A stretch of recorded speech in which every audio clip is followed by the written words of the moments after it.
Welcome to Cambridge House Live. I'm Bridget Anderson and I am joined by David Morgan, the creator of silverinvestor.com and the author of the Morgan Report. Thanks for joining us. My pleasure. You just wrapped up a presentation about the silver market and the myths about silver. Let's start there. Okay, well, one of my favorite, it's kind of a rant. I went off on one that really infuriates me, and that silver is not money. Because the words silver and money are synonymous in many languages. So it's like saying money isn't money or silver isn't money. It wouldn't be understood in the Hispanic languages or Latin-based languages. Secondly, silver's been used as money more places, more often for longer periods of time than gold has. Gold certainly is money historically, but it's usually nation-state to nation-state transactions. But the merchant class, or the people, use silver in their transactions on an honest money system, and it's always been that way. That's not to say that silver doesn't have an industrial component. I fully acknowledge that. But regardless, silver really is a monetary metal. So what is the outlook for silver? It's very bullish, but it's very volatile. It's always been that way. Silver is a small market relative to gold. It doesn't have as many fans as gold. It's sort of the underdog metal. It's misunderstood. So because there's so many dynamics in the silver market, the price can be pushed around quite easily up and down. And I expect to see more of that as the financial system continues on the path that we're on. But due to the fact that it is a wealth preserver, it has every attribute that gold has. It's divisible, it's recognizable, it's fungible. Everything that's hit on a classic monetary standard is equal to silver and gold. I see as things unwind further, there'll be more and more people waking up and seeking something that has those classic values. So silver, I think, is going to have more demand going forward. You've been following silver for a long time. You're a real fan. What's the interest there? Well, a couple things. One, when the bull market took place from the early mid-60s through January 21st, 1980, we just celebrated the 32nd year of the high in gold yesterday. And that was January 21st, 1980, where we hit 850 on the spot market and 875 in the near month.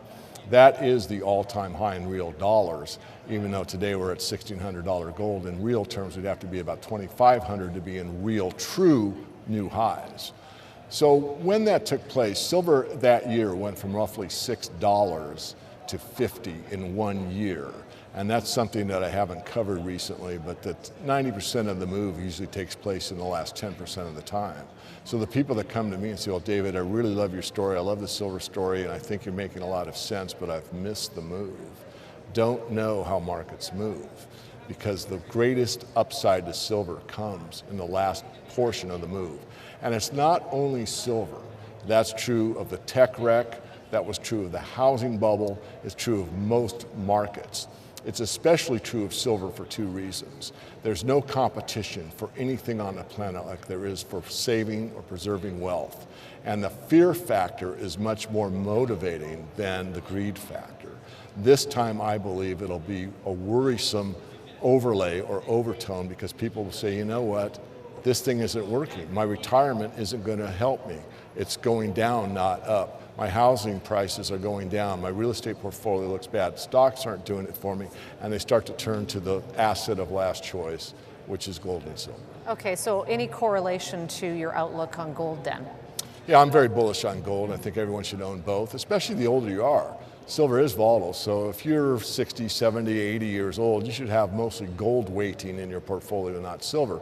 If you're younger and more aggressive and you can take the risk like I can, I've got ice water in my veins, certainly then, because I've been in silver so long, then you could certainly ride the silver bull. But it is a tough ride. It's like riding a bucking bronco in a rodeo versus getting on the biggest, baddest Brahma bull you've ever been on. You want to ride that bull, you want to ride that silver market, go ahead, but it's not an easy ride. Okay, and what about gold? How high do you think it's going to go? Oh, I think minimum we got 2,500. That would just be par with the 1980 high. 1980 wouldn't have near the problems that we have now. It was basically a problem within the United States, an inflationary-based problem. We had 13% inflation officially. Volcker came in, pushed interest rates well above 17% on the short term, and it caused the markets to collapse in gold and silver. Now it's a global problem. It's pervasive throughout the entire system. We all are interconnected, and we have 6 times the money supply in just M1. I think this problem is so bad this time, and not that it's the end of the world, not that production stops, not that there's going to be massive failure, but there are going to be failenes within the system, and it's mostly financial. Remember, if everything collapses, all the wealth stays in place. No roads blow up, no oil wells go away, all the corn doesn't evaporate, all the real wealth stays in place. Paper money is not wealth.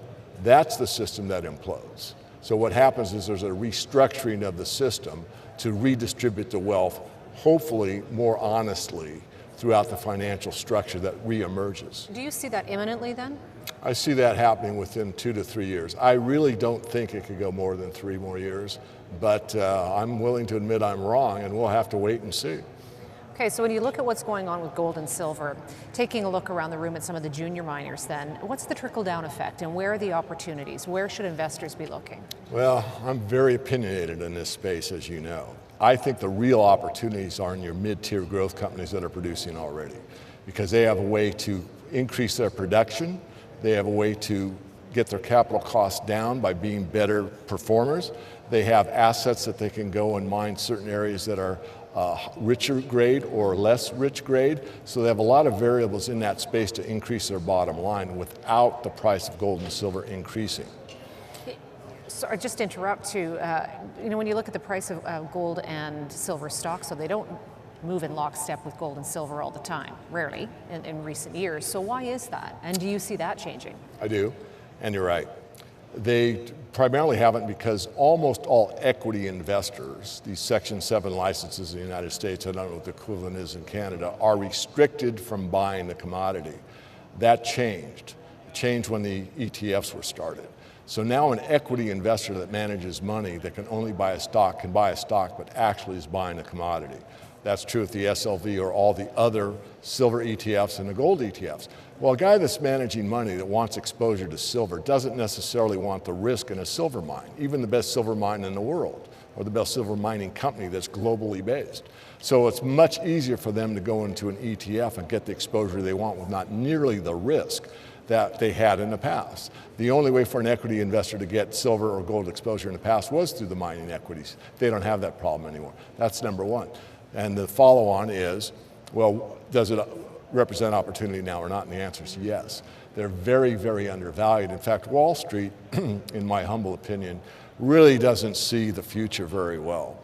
If you look at this gold price on an average basis and the silver price on an average basis, and you take that to the bottom line and look what a quarterly income statement would look like and the balance sheet structure, you can see in a lot of these cases you're going to have great massive profits coming down the road.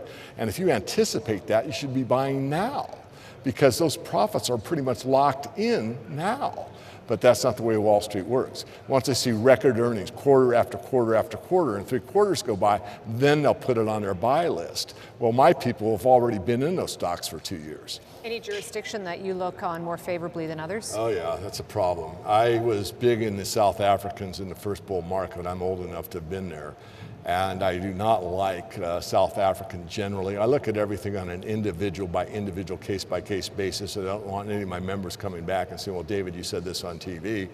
But generally speaking, no, I'm risk adverse. I do not like the Russian atmosphere. I like their assets, but not the structures of deals that were done and didn't work out well. Ducat being one for Pan American. There was another one with Silver Standard. They both got burned. South Africa, I'm very tentative on. And then, of course, even some of the South American countries, Venezuela, obviously, and then you've got this problem with Argentina that surfaced recently. And you can't blame them. I mean, there's a book out there called Resource Wars, and if you read it, you're going to see that people in these nation states are going to covet assets that are real, that are true wealth. And you can't blame them. It's in their property, it's in their backyard. What do you expect them to do? As things unwind further, you're going to sell your best asset for some piece of paper from somebody, that has a smile on their face? What's your advice to investors when they're looking at the junior mining sector? The junior mining sector spread out, but not too much. I don't like long lists. I'm a fan of William Murphy that started Investors Business Daily. He has a statement that he says, if you can't pick 6 stocks and get it right, you don't know what you're doing.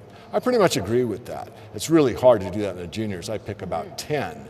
But you got to do your homework, you got to do your best effort, and it's really hard to find juniors that are explorers because no one's got that magic, X-ray machine that you can look down and see if the asset is there or not. But there are juniors that have different models of things that are not necessarily just the resource base. For an example, one that I've liked and held for a long time is a drilling company.